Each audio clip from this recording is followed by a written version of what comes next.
Facebook ते अक्सर माण्हुनि खे वायलेशन छो था अचनि। वायलेशन मां मक़सदु हिकिड़ा पोपअप नोटिस आहिनि जेके उन जे आई डी ते अचनि था, जीअं पेज एट रिस्क आहे।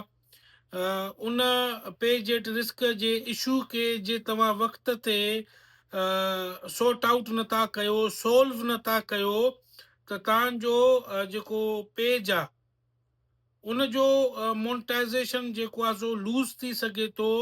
उन पेज में जेको पे आउट अकाउंट लॻल आहे, उन पे आउट अकाउंट में तव्हांजा जेतिरा बि पेज कनेक्टेड आहिनि उन्हनि जो बि मोनेटाइज़ेशन लूज़ थी सघे थो।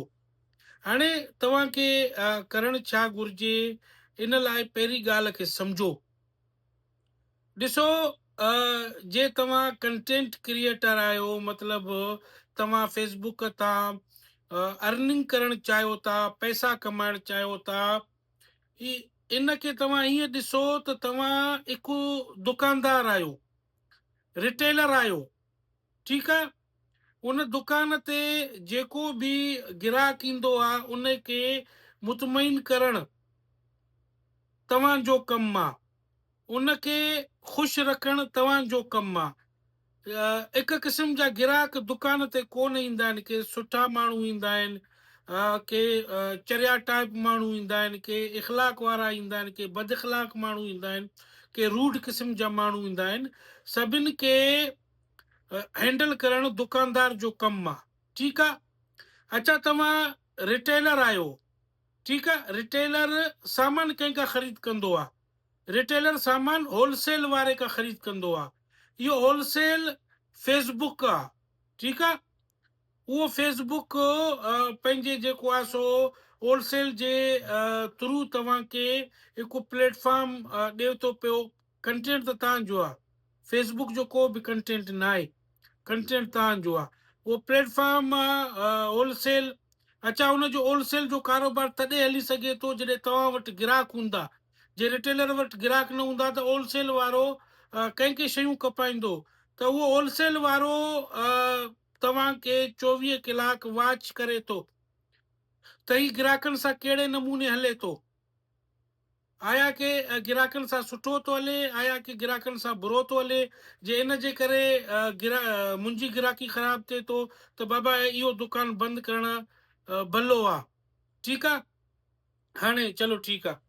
तव्हां फेसबुक ते कहिड़ियूं कहिड़ियूं शयूं सेल कंदा आहियो? जे तव्हां कंटेंट क्रिएटर आहियो, कंटेंट क्रिएट कंदा आहियो, तव्हां पैसे के कमाइणु चाहियो था, पैसो कमाइणु तव्हांजो गोल आहे, त यादि रखो, पंहिंजे पेज तां या पंहिंजे प्रोफाइल तां हिकिड़ो टुबको बि लिखणु, डिस्क्रिप्शन हुजे, उन खां अलावा हैशटैग हुजनि, उन खां अलावा कमेंट हुजे, या तस्वीर ते का शइ लिखणु, हिकु टुबको बि जे तव्हां लिखो था न, उहो सोची सम्झी लिखो। असां इहो सम्झी वेठा आहियूं त शायदि असां का ग़लति वीडियो अपलोड न कंदासीं, असांखे वायलेशन न मिलंदो, असांजे फेसबुक ते वायलेशन न ईंदो। ग़लति फोटू अपलोड न कंदासीं त असां ते वायलेशन न ईंदो। का टेक्स्ट लिखंदासीं, का स्टोरी ग़लति न रखंदासीं त वायलेशन न ईंदो। बाबा, कंहिंखे कमेंट में रिप्लाई करण ते बि तव्हांखे वायलेशन ईंदो आहे। ऐं कोशिशि कयो, जेके बि कंटेंट क्रिएटर आहिनि न, तव्हां इमोजी जे बदिरां, पिक्चर जे बदिरां, गुल जे बदिरां, GIF जे बदिरां, जेके GIF तस्वीरूं न जेके चुरपुर कनि था, उन्हनि जे बदिरां बहितरीन बहितर आहे त तव्हां कमेंट में का शइ लिखो, वेरी नाइस, वेरी गुड। ठीकु आहे। जे सुठो माण्हू आहे त तव्हां बहितरीन लफ़्ज़नि में हुनखे जवाबु ॾियो, सिंधी में लिखो। जे बहितरीन न आहे, रूड आहे, बद इख़लाक आहे, किनो आहे, ख़राबी थो करे, त तव्हां हुनखे ओके लिखी जान छॾायो। जे रिप्लाई करणु ज़रूरी हुजे, छो त काफ़ी शयुनि में, काफ़ी वक़्त में फेसबुक चवंदो आहे इन माण्हू खे तोखे रिप्लाई करिणो आहे। इहो फेसबुक गोल ॾींदो आहे वीकली चैलेंज में, त उनखे तव्हां स्किप नथा करे सघो। त उनखे जे रिप्लाई लिखणो, ओके ठीकु आहे बाबा, मतिलबु तव्हांखे पंहिंजे फेसबुक पेज या प्रोफाइल ते ईंदड़ हर माण्हू जे इज़त जो ख़्यालु रखिणो आहे, हर माण्हू जे जेको आहे सो स्टेटस जो ख़्यालु रखिणो आहे, उन जो इज़त नफ़्स मजरू न थिए।